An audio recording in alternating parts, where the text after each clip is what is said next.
Hey, what's up everyone? Trader Tim bringing you another Monday market analysis. Apologize for the video coming out a little bit late today. It was over the weekend. I was back in Milwaukee for a friend's wedding, so getting back into the swing of things today. Uh, Today, or this week rather, consider because we have a 3-day weekend coming up, Friday's trading should be expected to be pretty light. So at most, trading the morning session, but pretty much after that, going to the 3-day weekend, I would expect things to really slow down into the close on Friday. We've got some really nice price action on the ES, and I want to walk through a couple of things. I did a couple webinars last week, one on market retracements, one on market internals. And there's a couple things I want to expand on in this video from the webinar. But let's start with broader ES and talk about where we're at and what the next setups that we're looking for are going to be. So last week we pulled back to the 2085s, that 50% retracement, and traded up to the target of 2126.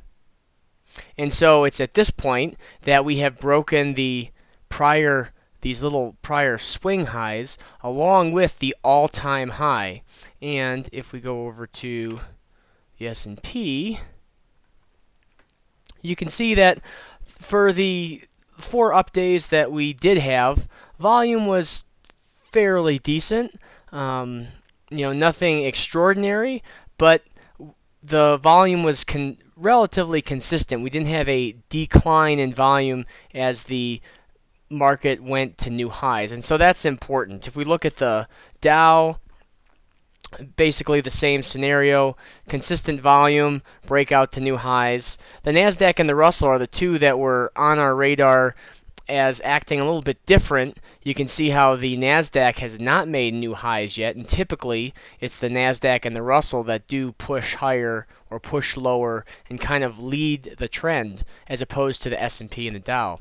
So the Nasdaq's got some work to do, and then the Russell is the one that we were concerned about, because we had this couple ways you look at it: a little double top, potential inverted or potential head and shoulders, but we did get some nice volume today, as well as the last couple of days through here as we came off this most recent low. But these little spikes in volume as they correspond with the down days are certainly alarming. And like I said, the Russell and the Nasdaq are typically the markets that lead the S&P and the Dow higher.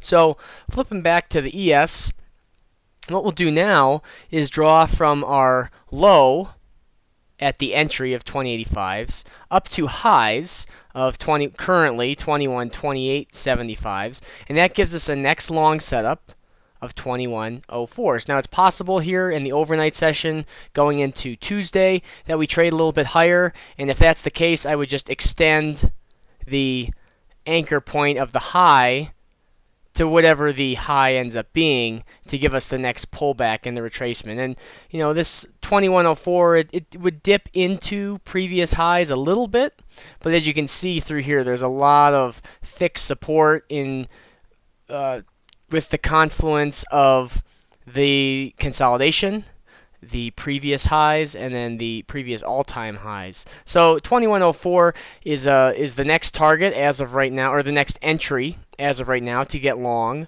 And that 2100 level, round numbers, typically act as some sort of inflection point or a bounce point. So 2000, 2100, 2150, 2200, those numbers typically are where a lot of traders are getting active. So the 2104 level is what we'll be watching for the next long setup.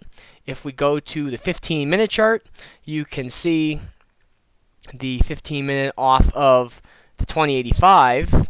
So the 2085 is the daily long that we just had, and then the 15-minute setup gave us a 2092 that traded up not only to its target but through its target. So what we can do is what's called draw an extension. So rather than drawing from the entry to high, you can see how we didn't get a full pullback.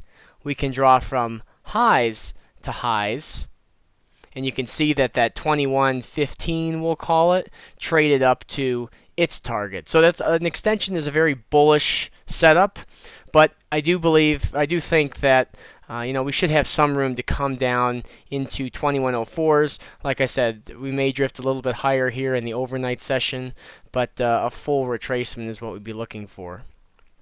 The next thing I want to talk about, as I switch to trading hours only, and I'll just remove this drawing to clean it up a little bit, is how the first hour's range can really affect or give us some guidance to the day's trading. So when we have a really tight range in the first hour, where's my price level? There it is.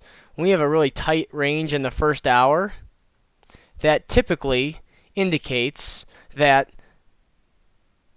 we're likely to break out of that range. And that makes sense, right? If you have a 5-point range on the ES, and the ES has been trading with a daily range of 30 points, if the opening range, the first hour, is super tight, so this is a 15-minute chart, so 1, 2, 3, 4. This is the first hour's range.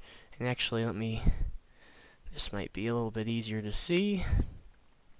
If I do rectangle. Nope, not the right one.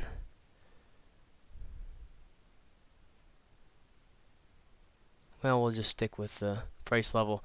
So you can see that if you highlight the first hour's high, first hour's low, that gives you the range. And in this case, a fairly tight range in that the candles themselves did not break out from one another.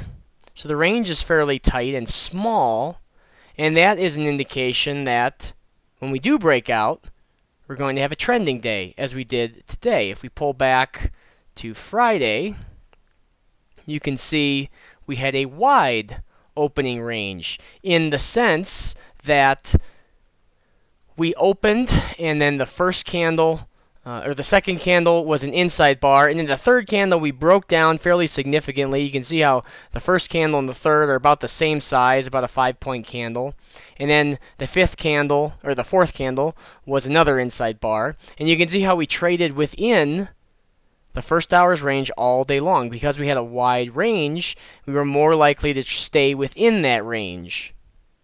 If going back to Thursday, we had a market that had a tight range in the sense that the opening candle formed, second candle was an inside bar, the third candle broke highs by a little bit, but not a whole lot. So the opening range is fairly tight. If you were looking at it back here and saying, well, that opening range looks a little wide, you would simply just need to wait for a breakout to confirm that we're going to be trending on the day. If we back up again, we have an example of a wide opening range. You can see how the first candle is huge, inside bar, inside bar, inside bar, and even the fifth candle is an inside bar. And we really didn't get much follow through. We traded just below the opening range, traded back in it, and then closed just kind of at the bottom of the opening range. Going back again, same thing. We had a really wide opening candle, really big opening candle. Next three were inside bars. We broke out of highs just a little bit, but then we came back and touched the opening range. And you can use these touches as points to get long. If we have an opening range, we break out of it, you can wait for a pullback to the high to get in long. Or if we have a opening range break down, you can use the opening range's low as a point to get short.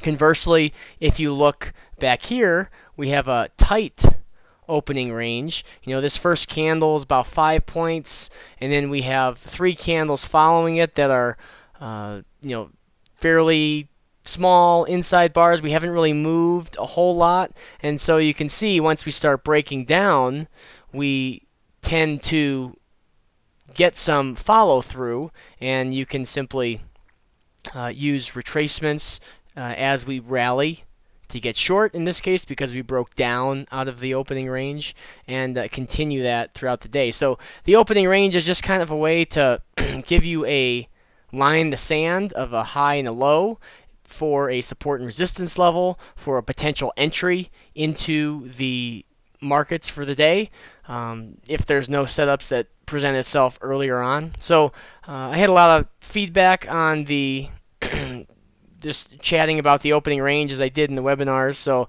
I just wanted to kind of expand on that a little bit and play around with it. Take a look at the opening range that first hour or even the first 30 minutes, but the first hour is a little bit more significant, and go back and see what kind of things you can pull from that first hour's range and similarities that you can find between trending days and range-bound days, because nothing's worse than putting on a bunch of trades that are, you're expecting some follow through, some trending, some breakouts, and just having the market kind of sit there and do nothing.